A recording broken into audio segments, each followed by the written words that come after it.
Hola, muy buenas tardes. Estamos en otro programa de Canal Diseño MX, ahora con un invitado especial que es Iván W. Jiménez.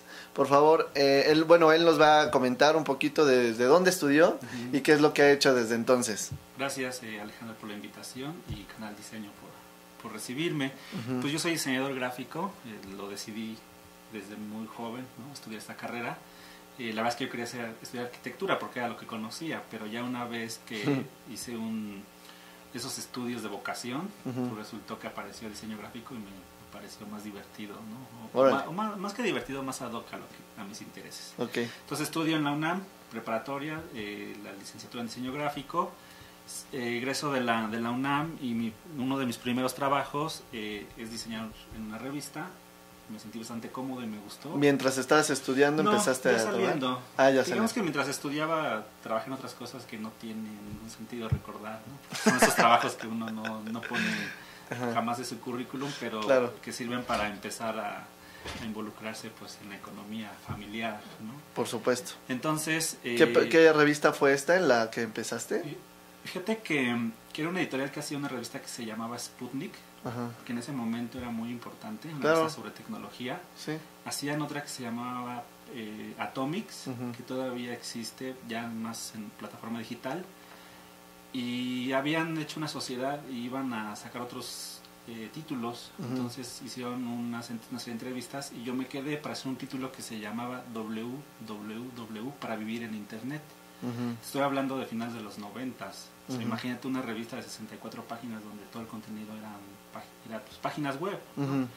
Y ya luego surgieron otras como CineXX, que era de cine, y PlayFan, que era solo para los usuarios o los gamers de PlayStation. Okay.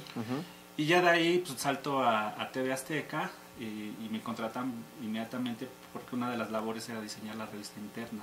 Entonces de algún modo como que empecé a especializarme en diseñar revistas.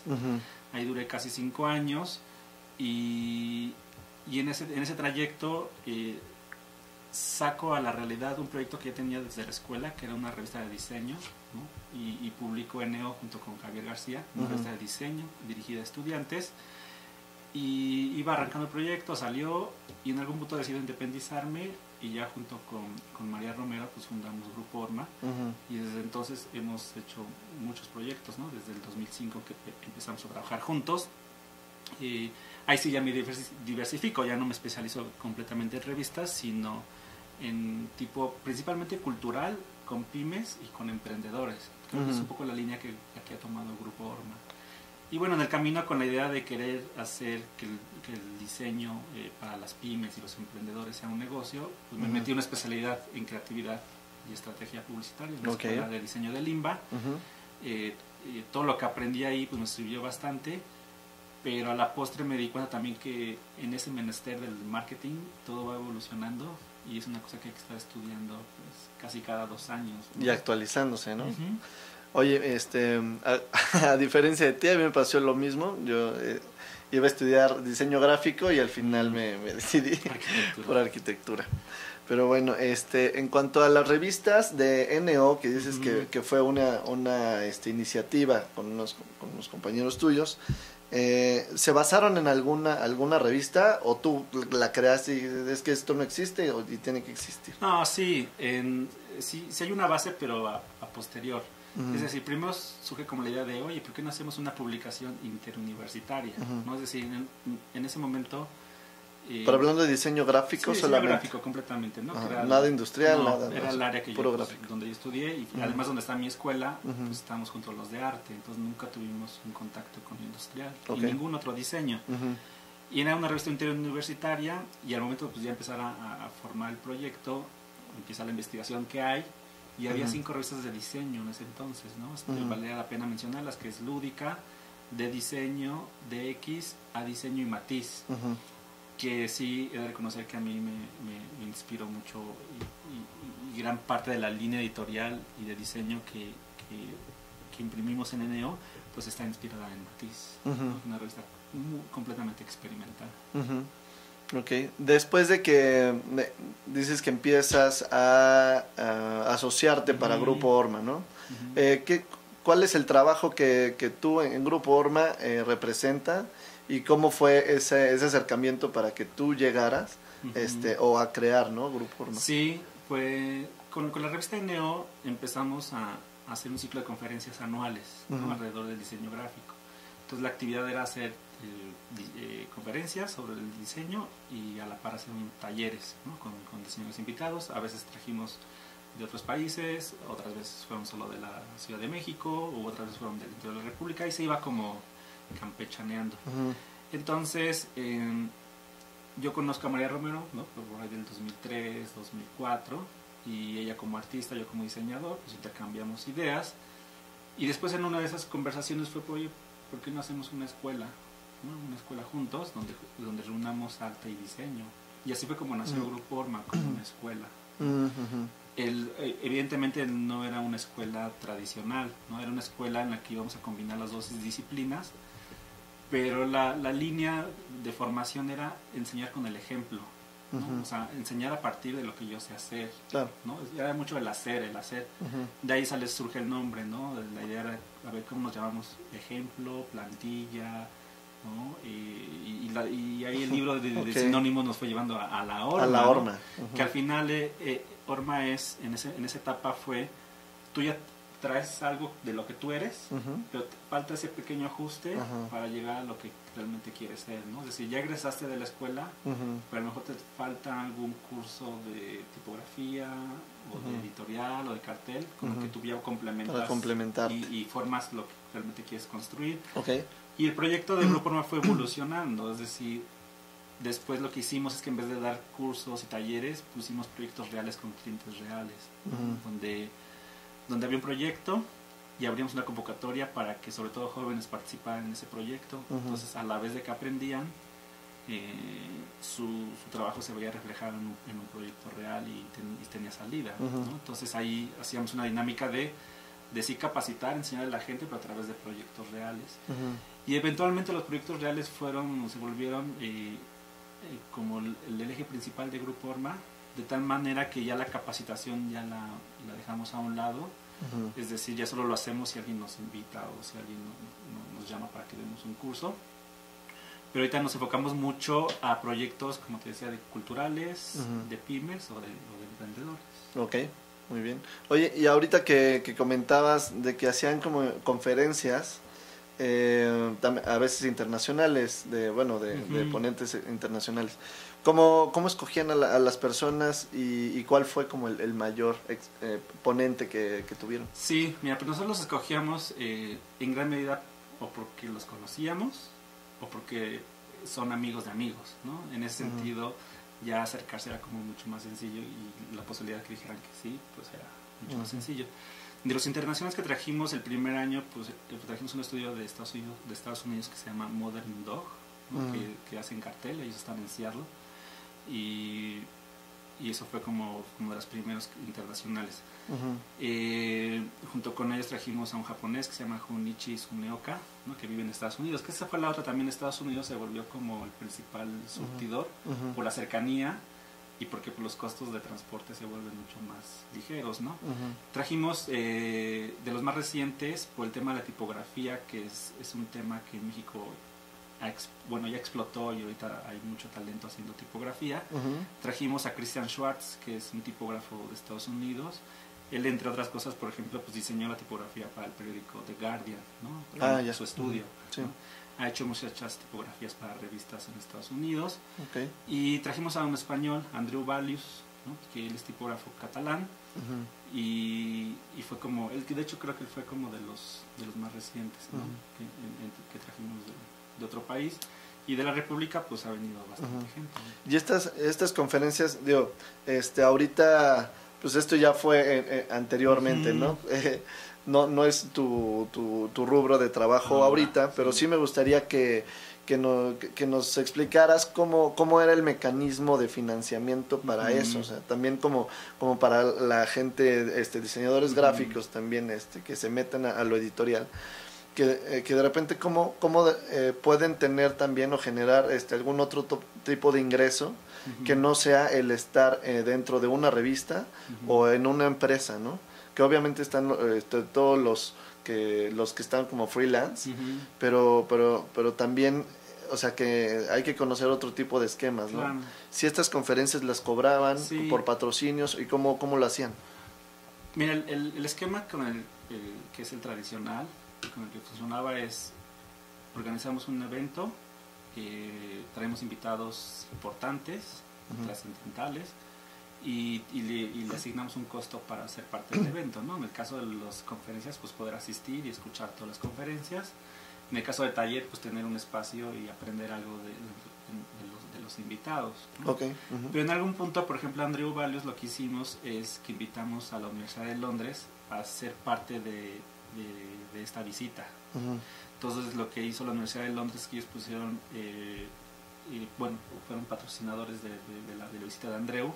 Ellos pagaron una parte de este viaje, Grupo Orma puso otra parte de este viaje, Andreu Valios hizo actividades exclusivas para la comunidad de la Universidad de Londres, y luego tuvo sus actividades con nosotros, en las que ya ahí pues, hubo un costo para su taller. Entonces, ahí la forma se va como adecuando un poco en relación pues, a toda la comunidad que tú vas construyendo, pero principalmente es generamos una actividad, le ponemos un costo y la gente participa, se inscribe. Ok, muy bien. Y bueno, ya que entras en Grupo Orma, ¿no? O sea, ¿qué proyectos han llevado ahí ahora ya con esta visión, objetivo cultural y y qué más? Pues mira, lo que sucede ahí con Grupo Orma es que artístico, cultural, ¿no? Empezamos a hacer como muchos proyectos para artistas, ¿no? Por ejemplo, páginas web, diseñar el disco de una cantante, ¿no? O hicimos en algún momento las etiquetas de una marca de graffiti, pero con nuestro ingreso al Abierto Mexicano de Diseño como socios consejeros, ¿no? Eso fue en el 2013, se abrió otro espectro también, ¿no? De decir, a ver, nosotros, Grupo Orma, en ese abierto presentamos la pieza Escribe Escribano, ¿no? Que fue una instalación de 35 letras gigantes, y a partir de ahí vimos que ese proyecto, se presentó en el abierto, pero además esas letras podían tener una gira y que alguien podría patrocinar esa gira de esa actividad, ¿no?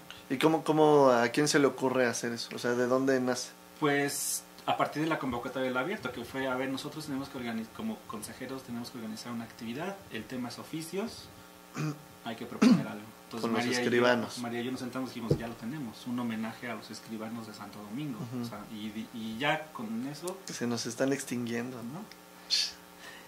Y como que fue, los escribanos, algunos escribanos, además los de la máquina de escribir, los otros trabajan con tipos móviles, ¿no? Es decir, caracteres individuales, los mueven y construyen letras, pues vamos a hacer lo mismo, pero a nivel gigante. Enorme, escala, ¿no? Y así surgió el escribano. Y ahí vimos una oportunidad de hacer cosas, ¿no? Es decir, generar una idea propia, desarrollarla, invertir en un inicio, porque en el escribano pues nosotros pusimos la inversión, ¿no? Y ya después ese proyecto irlo acomodando en ciertos sectores, ¿no? Entonces Escribe Escribano pues ha tenido una vida posterior, tanto en la iniciativa privada como en la pública, ¿no? Que hablo de la feria del Día Mundial del Libro en Bellas Artes, ¿no? O te hablo del que estuvo en la UNAM también, no en un evento en particular, pero estuvo en la UNAM, o estuvo en la Feria de Durango, que la Feria de Durango es como si fuera la Feria de San Marcos, imagínate, y entonces la pieza se va, pero se va rentada, ¿no? Claro. Si quieres tenerla, pues el costo... Esto cuesta. Y así ese es el giro que dio Grupo Orma, es decir, hacer los proyectos que nos gustan, desarrollarlos, y luego ver la manera en que sea autogestionable. Ya. Y nunca tienen ese miedo de que, por ejemplo, ustedes van a poner toda la inversión, y no solamente económica, sino también en tiempo. Y esfuerzo, ¿no? Personal dedicado a eso. ¿Nunca les ha sucedido que el proyecto no da económicamente, que sea redituable a lo que ustedes habían pensado, planeado? Aquí un poquito la ventaja es tener varios proyectos a la vez, de tal manera que se van escalonando, ¿no? Es decir, por ejemplo, a lo mejor Escribano tardó en dar un poco, pero a la par estábamos haciendo proyectos pues, para clientes, ¿no? Lo que sí ha pasado es que tarda mucho o tarda algún tiempo en retornar esa inversión tanto económica como de tiempo. A la fecha no ha habido como un proyecto que que no nos den nada, o sea, sí nos ha dado, hablo tanto de financieramente como de personalmente y con amistades y construir relaciones, pero lo que se hace sí ha pasado incluso, pues, como por ejemplo con la revista Neo, que es el mismo caso, pues decir, pues hasta aquí ya dio, ya terminó su empieza ciclo, a tener bajas, empieza a tener bajas, terminó su ciclo, ya la realidad nos está diciendo otra cosa, que ya no, pues ya vamos a darlo por terminado y empezamos una cosa nueva, ¿no? En ese sentido siempre hemos estado como haciendo proyectos nuevos. Oye, ahorita que también platicabas de que querían hacer como una escuela, ¿no? También busca si tienes algún sentido de una currícula o también una visión, o sea, de una escuela de diseño, hablando de Bauhaus en algún momento, de que rompes un esquema completamente de diseño y propones otro. ¿Ustedes buscan algo? ¿Tienen algún sistema parecido? En la escuela como tal no lo buscamos así conscientemente, es decir, fue a partir de, o sea, ¿qué queremos? Enseñar lo que sabemos hacer y que la gente que venga a enseñar lo que sabe hacer. Donde yo creo que sí se han impregnado eso es en nuestros proyectos, porque al María ser artista visual y yo ser diseñador gráfico, nuestros proyectos tienen cierta carga o una carga estética pues muy, valga la redundancia, muy cargada, ¿no? Muy fuerte, muy presente sería la palabra. Es decir, yo empiezo los proyectos a nivel visual, o sea, los generamos María y yo a nivel conceptual, su visión como artista, yo como diseñador, y después yo empiezo a trabajarlo visualmente, ella lo ve y aporta. Entonces creo que eso, más que romper, sí nos ha dado un sello, ¿no? Es decir, si tú ves los proyectos de Grupo Orma, me voy a atrever a usar la expresión bonito, son proyectos muy bonitos, ¿no? Y a nivel de diseño, desde mi lado busco que sean funcionales, ¿no? Que sean legibles, que los presupuestos no se vuelen, ¿no? Los materiales, etcétera. Entonces yo no sé si rompimos o hemos roto algo, pero sí creo que tenemos un sello, nuestros trabajos tienen un sello, ¿no? Y creo que como estudio de diseño gráfico que somos, hemos hecho cosas que otros estudios de diseño gráfico en México no han hecho, ¿no? Y enmarco muy bien la parte de estudio de diseño, ¿no? Porque artistas visuales pues han llevado su obra, pues sí, a nivel gigantesco, sí, claro. ¿no? Pero yo creo que a nivel de diseño gráfico sí hemos hecho cosas únicas. Ok. Y bueno, o sea, ¿qué otros proyectos nos puedes mencionar que han hecho? O sea, el de Escribe Escribano lo vimos en un montón de festivales, ferias, pero ¿qué otros, emblemáticos de ustedes? Pues mira, han ido escalando. Antes de Escribe Escribano estuvo la revista Neo, como grandes proyectos, ¿no? A la par pues, hacemos otras cosas también. El que le siguió Escribe Escribano fue La Novia de Culiacán, ¿no? Que creo que María ya te contó un poquito.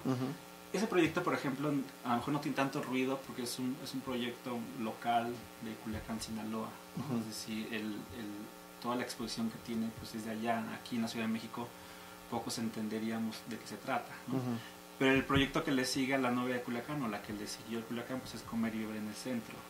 Que ese proyecto que nace por un gusto personal, ¿no? Es decir, tanto María como yo, pues, no solo al tener el estudio en el centro, sino que además al vivir en el centro histórico, pues empezamos a compartir nuestros lugares con amigos. Y de pronto eso se convirtió como que la gente en Facebook nos preguntaba, pero gente desconocida, ¿no? Así como de, oye, ¿dónde puedo comer? O recomiéndame una cantina. Ya eran como una guía. Entonces así como, pues ya les voy a hacer una guía, porque si no me la voy a pasar respondiendo aquí en Facebook. Y también yo hacía muchos tours con amigos de cantinas, ¿no? Pero de amigos, así de nos vemos al día. Nada empresarial, nada y nos vamos, ¿no? Y entonces así de, ¿por qué no hacemos una guía? ¿No? Es decir, ¿por qué no hacemos algo? Y así fue como tomó forma Comer y Beber en el Centro, que es los mejores lugares para comer y beber en el centro desde los gustos de Iván Jiménez y de María Romero, ¿no? Es decir, no aparecen ahí lugares que no nos gusten, o lugares que tienen presupuestos para pagar una publicidad y que por eso ya tendrían el derecho a aparecer, ¿no? O sea, la curaduría es esa, es decir, a mi mejor amigo a dónde sí lo llevaría a comer o a beber, o si te quiero sorprender, recomendarías? A dónde te llevo, ¿no? Entonces, o sea, hablando de eso, o sea, es una guía, se puede decir, gastronómica, del centro de la Ciudad de México. Sí, aunque hay muchas cosas que hacer, ajá, si nos metemos a museos, tiendas, etcétera, sería una locura. Entonces nos concentramos en comer y beber, ¿sí? Bueno, ya después, verán bien, ahorita Iván va a regalar unas guías, va a poner una dinámica, pero primero va a explicar más o menos qué es todo esto, ¿no? Pues bueno, ¿cómo es el acercamiento bueno, ustedes deciden, ¿no? Bueno, este lugar me gusta, este también, y empiezan a hacer un listado, lo mapean, sí. Y después de eso, ¿qué sigue? O sea, ¿cómo llegan a una guía y también a la... Lo que intento hacer es que también la audiencia pueda entender el mecanismo de financiamiento. Okay. O sea, para poder potencializar los proyectos en diferentes estados, pueblos mágicos, lo que sea, ¿no? Pues creo que se me hace lo más potente de esto, que obviamente ahorita les vamos a hacer la dinámica para que se ganen una guía y obviamente puedan ir, pero bueno, me gustaría saber. Sí, mira, un poquito de la dinámica de cómo se construye, y cierro con el financiamiento. Ajá. Pues los lugares nosotros ya habíamos ido, uh-huh, pero no habíamos hecho un registro de ninguna manera, ¿no? Ni fotográfico ni textual. Uh-huh. Entonces fue como recordar los lugares, volver a ir a todos, hacer fotografías, porque además pues este contenido no solo vive en el tema impreso, sino también en lo digital. Uh-huh. Entonces es volver a ir a los lugares, y ahí ya hay una inversión, porque aunque tú hables de una cantina y hables de lo que quieras, pues tuviste que ir, tomarte 3 cervezas, ¿no? Una torta, o si hablamos de un lugar, pues ya fuimos, comimos, ¿no? Es decir, uh-huh, pagamos la cuenta, porque esa es como o sea, los lugares no pagan por estar, uh-huh, no son los que nos gustan, uh-huh, y en ese sentido no les pedimos nada, ¿no? Que aporten, ¿no? No, nada. Entonces ahí hay una inversión ya, pues, por el simple hecho de ir. Claro, sí, del levantamiento fotográfico, ajá. Ajá. Después el trazado del mapa, uh-huh, ¿no? Que afortunadamente con Google Maps ya resuelves mucho de esa parte, uh-huh, ¿no? Yo no sé antes de Google Maps cómo se hacía, ¿no? Yo creo que compré otro mapa y a partir de ahí trazar, ¿no? Ahorita la verdad es que screenshot de Google Maps y trazar en Illustrator, ¿no? Sí, los cartógrafos de antes, mis respetos. La redacción, ¿no? Es otra, la corrección de estilo, uh-huh, por ejemplo, en el caso del libro está traducida al inglés, uh-huh, entonces contrató un traductor norteamericano nativo, uh-huh, para que tuviera sentido, no fuera una traducción literal, ¿no? Uh-huh. Entonces eso, por ejemplo, pues mi trabajo es mi aportación, uh-huh, ¿no? El trabajo del ilustrador, el trabajo del traductor y del corrector, si hay como estudio, pues hay que invertir, uh-huh, ¿no? Y hay que pagarlo. Y después lo que se hace con una maqueta, o sea, todo es a partir de maquetas. Uh-huh.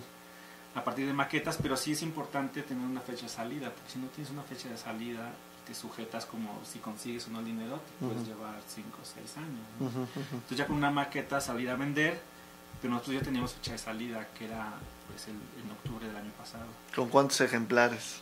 Pues en el caso del mapa, ¿no? Uh-huh, nos propusimos 10,000, ¿no? Porque pues, sabes que en este tema de impresión, entre más imprimas, uh-huh, el costo por unidad baja, y en este nos propusimos 5,000.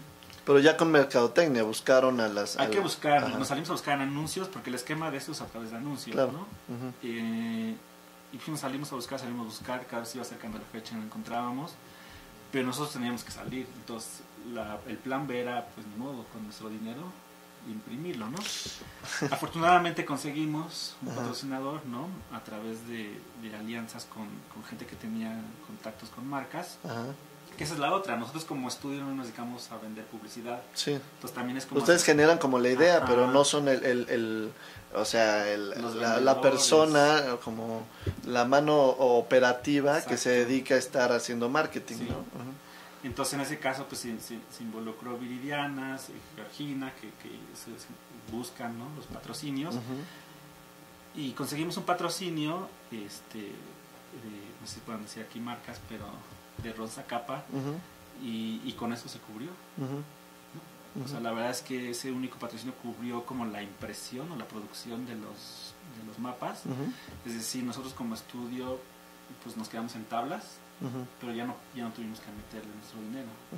Pero ahora lo que nos toca es darle continuidad para que los siguientes números se vayan saliendo. Es que cómo le apuestan, eso es lo que se me hace impresionante, o sea, de ustedes que dicen, bueno, pues vamos a echar casi que toda la leña al fuego y ojalá pegue, ¿no? Sí, hay un tema de sacrificio, hay un tema de creer en el proyecto, y también la realidad es que tú escuches las voces, ¿no? De la gente que conoce tu proyecto. O sea, sí va a haber mucha gente que te diga no, y luego gente que te diga sí.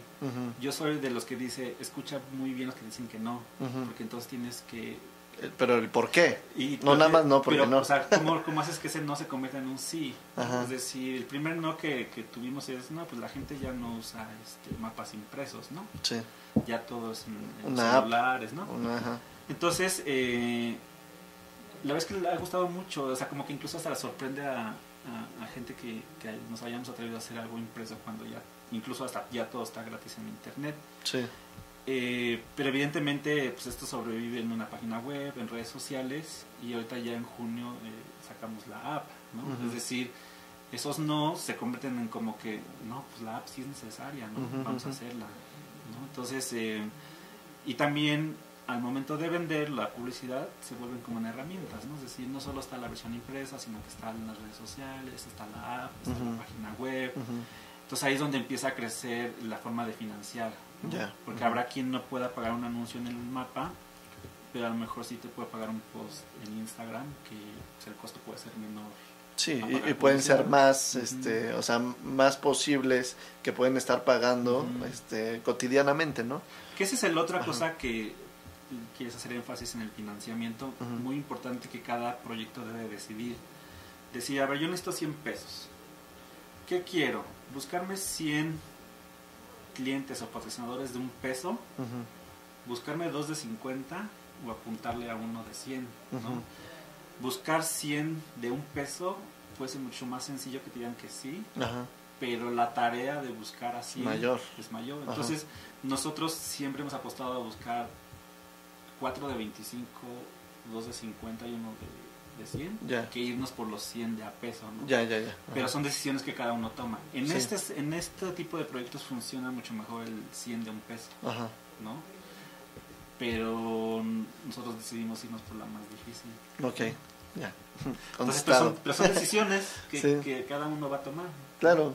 Oye, el tamaño, ¿tú lo decidiste?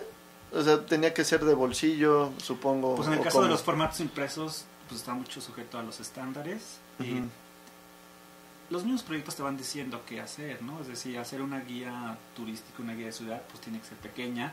Que de hecho ese fue como uno de los impasse, ¿no? O una de las cosas de qué hacemos con esto. O sea, porque esto sí es pequeño doblado, pero una vez que lo extiendes es muy grande, ¿no? Entonces esto fue una decisión entre que de allá para acá o de acá para allá.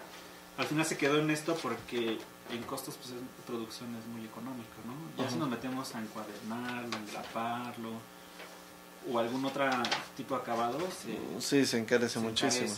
Y este proyecto, en particular sí requeriría el costo mínimo. Y en el tema del libro, que ya viene bilingüe y viene encuadernado y cosido, también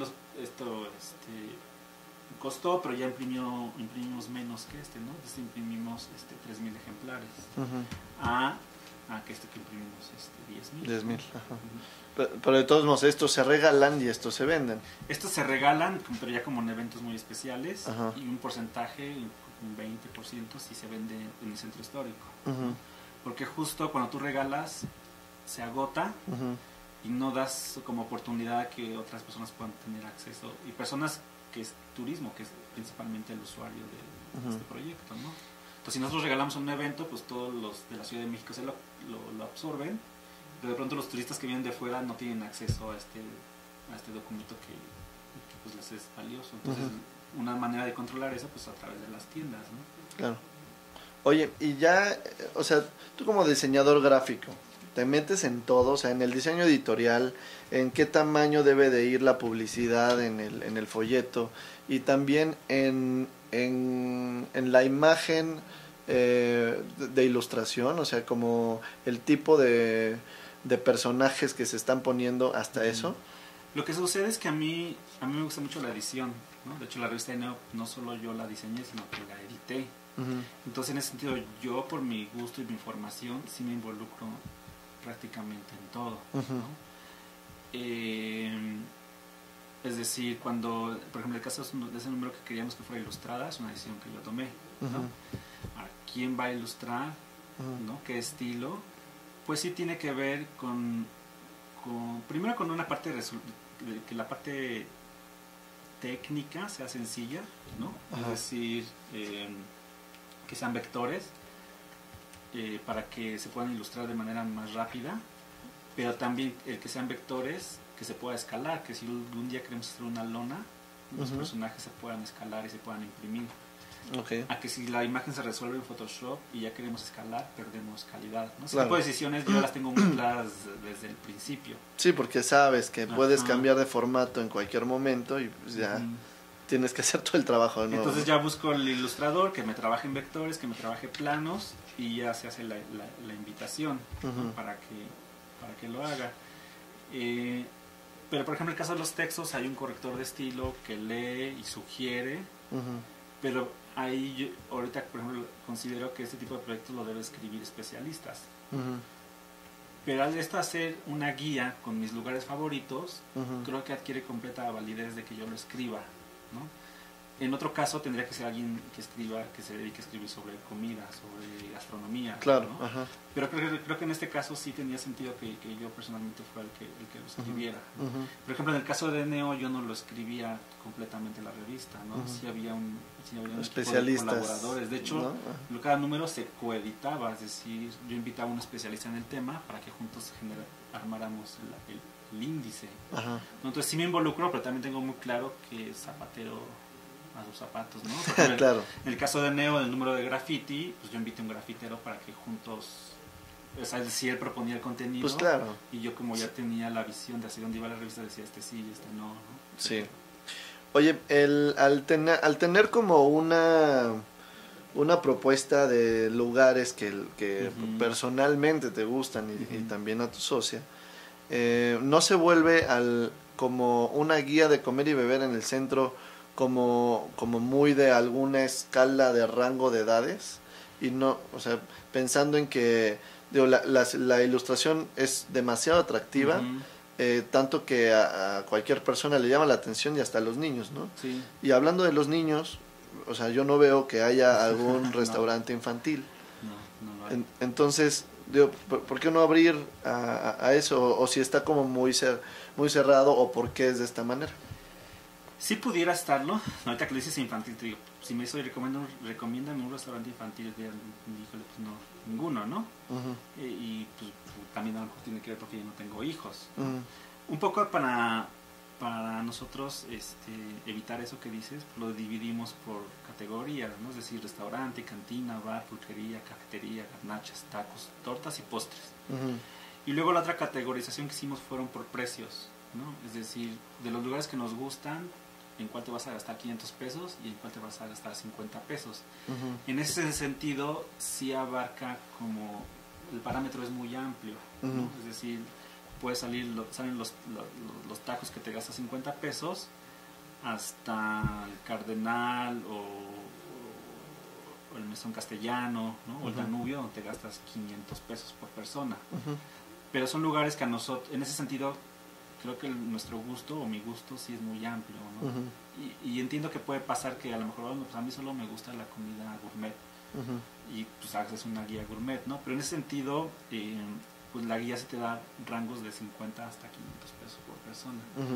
Y en el tema de niños, pues sí, no, fíjate que o sea, ni siquiera pasó por mi mente, ¿no? No, porque luego es un nicho muy grande, es un nicho muy grande que a veces ni las personas mayores saben que lo están comprando porque el niño se lo pidió, y a veces forzosamente van a lugares, pero por los niños.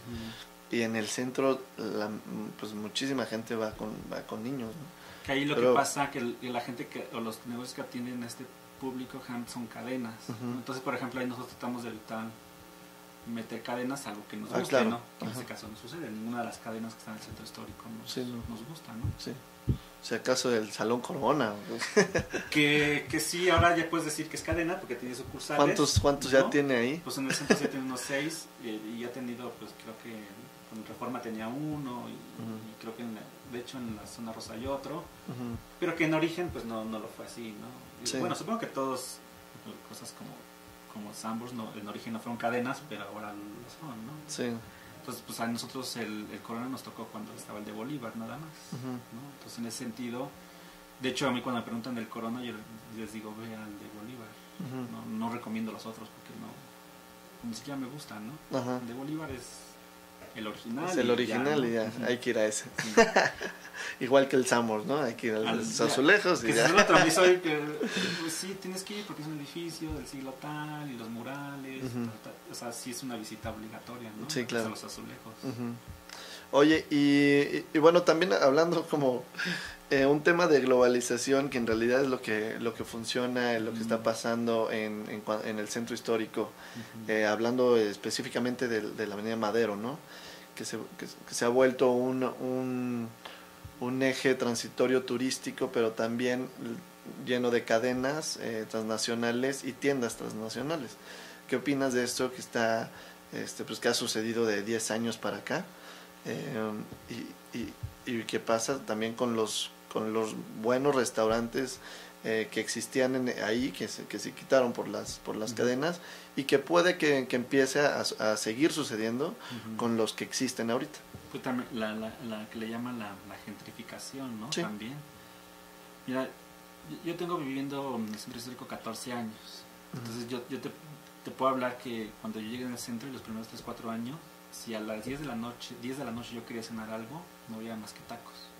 O sea, tú quieres cenar, o sea, en esa temporada, esa época, si yo quería cenar algo, tenía que salir a la Roma, y te quieres hacer una pasta, ¿no? Una pizza. Órale. Tenía que salirme a la Roma o a la Condesa. Porque el centro histórico solo ofrecía pues, los tacos que sí cerraban a las 2, 3 de la mañana. Sí. ¿no? Eso fue cambiando conforme el gobierno de la Ciudad de México fue invirtiendo en el centro histórico, ¿no? Es decir, esa visión que ni tanto el gobierno, también fue iniciativa privada. Es decir, con esa visión que tuvo, me parece que fue Andrés Manuel López Obrador, de involucrar en ese entonces a Fox ni a Slim, ¿no? ¿no? Que creo que fue el más grande inversor en el centro histórico. Pues cambió, ¿no? Y de pronto ya podías encontrar en lugar de pizzas, ya podías encontrar en lugar de pasta. O sea, por ejemplo, si yo quería comer un corte de carne, tenía que irme a la Condesa. Ni siquiera a la Roma, tenía que irme a la Condesa, forzosamente. Entonces tú sí aplaudes este cambio. Sí, pero también por otro lado, sí, porque le ha dado vida al centro histórico, ¿no? Es decir, el centro histórico a las 9 de la noche se moría, y además de que se moría era peligroso. O sea, sí porque le ha dado vida, sí porque ha generado una economía en el centro histórico, pero por otro lado empieza un sentimiento como de, porque resulta que donde estaba una cantina, el Dos Naciones, que llevaba más de 70 años, al dueño del local le convino más vendérselo a una cadena porque le iba a generar más dinero, entonces Dos Naciones cerró, ¿no? Un lugar de más de 50 años porque entró una cadena nueva. Claro. ¿no? O el caso más sonado que fue recientemente, Café Trevi, si lo conoces, sí. Está ahí en Alameda, pues ese edificio lo compró una empresa internacional para poner coworkings, y se iban a quitar ¿Van a quitarlo? Eso no sabía. Fíjate, le iban a quitar la Trevi. Entonces hubo todo un movimiento de gente que ama el centro histórico. Me encantaba desayunar ahí. Entonces lo que se logró hacer, no sé de qué manera, es que esta empresa va a conservar la Trevi, ¿no? Le va a rentar el lugar, ¿no? Porque el edificio ya lo compró. Sí. Se lo va a rentar y lo va a conservar. Que el mismo caso era de unas tortas que estaban alrededor, que se llaman Don Armando. A las de atrás. Que fue el mismo caso, ¿no? Sí. Ahí no estoy seguro si los van a dejar o ya no. Creo que sí van a mantener. Pero la Trevi logró obtener que se quedaran ahí. Qué bueno. ¿no? Y yo no sé si lo van a remodelar o no. Creo que esa es la parte que no está tan padre. Esperemos que no. De los lugares tradicionales. Pues nada más que lo restauren y no remodelación como tal, ¿no? Sí, o por ejemplo también otra cosa que está pasando es el encarecimiento, ¿no? O sea, puedo decir que nosotros tenemos un amigo que tenía el Museo de la Cerveza en el centro histórico, ahí en 5 de Mayo y Bolívar, y que ante ese crecimiento el dueño le empezó a pedir cada vez más renta, cada vez más renta, cada vez más renta, hasta que se volvió impagable, ¿no? Entonces nuestro amigo dijo, no, pues yo ya no lo puedo pagar. Entonces, ¿qué sucedió? Que dio lugar y me entró una cadena, ¿no? Sí, entonces, pues son las cosas que ya no están tan divertidas, que empiezan, ¿no?, a pero poder también pagar. lo cierto es que la gente que está ahí con muchos años se tiene que empezar a aplicar, ¿no? Es decir, a arreglar sus lugares, pintarlos, limpiarlos, ofrecer mejores servicios, para que no les llegue a pasar esto, ¿no? Claro. Bueno, si te parece, pues poner como una pregunta para que se lleven una de las guías con una de las revistas de NO que tenías. Y vamos a armar un kit, es decir, 4 revistas NO para que las conozcan, ¿no? de lo que hablamos un poco. Y también vamos a incluir el libro, que es bilingüe, y bueno, un par de mapas para que los tengan. Y muy sencillo, ahí en Facebook, donde está publicado el link de la transmisión, que mencionan 3 lugares favoritos del centro histórico para comer o beber. Y si los 3 lugares que mencionan aparecen en la guía, pues ya automáticamente se hacen acreedores del kit. Okay. Ya tú les dirás que vengan a recogerlos acá, sí, ¿no? Sí, pues lo que hacemos normalmente, si ponen ahí el post, entonces en este caso es en donde está transmitiéndose el programa en Facebook, pongan un comentario con 3 lugares que aparezcan en la guía de sus favoritos, y entonces ya pueden pasar aquí por su guía y por sus mapas y por sus presentaciones de las revistas de NO. Sí, que sean nada más pues escuchas o de la Ciudad de México, ¿no? Porque ellos tienen que venir personalmente a recogerlas, que ¿no? estén por aquí cerca. Pues bueno, no sé si quieras agregar algo más, Iván. No, pues la verdad es que ahorita el proyecto más reciente que le queremos dar más empuje es Comer y Beber en el Centro. Entonces los que nos estén escuchando, pues entren en nuestras cuentas de Facebook e Instagram y nos den ahí like, que nos sigan. ¿Cómo son las cuentas para que Comer y Beber en el Centro? Comer y en beber. ambas es Comer y Beber en el Centro, así tal cual, en Instagram y Facebook. Y que nos sigan para que también pues vean todas nuestras recomendaciones y eventualmente pues haremos promoción. Y entonces van a sacar una app, ¿no? Comentas. La app ya sale esperemos que para junio ya esté lista, ¿no? Tanto para Android como para iOS. Entonces ya esperemos que esté lista pues para junio. Y ahí es donde se va a poner todavía mejor esto, ¿no? Ya. Claro. Para los que son ya digitales, pues también tengan acceso a los contenidos. Pues qué bueno, pues muchas felicidades por este gran trabajo, y pues bueno, los invitamos a que compren la revista o se ganen aquí una, y pues bueno, vayan al centro a comer y beber.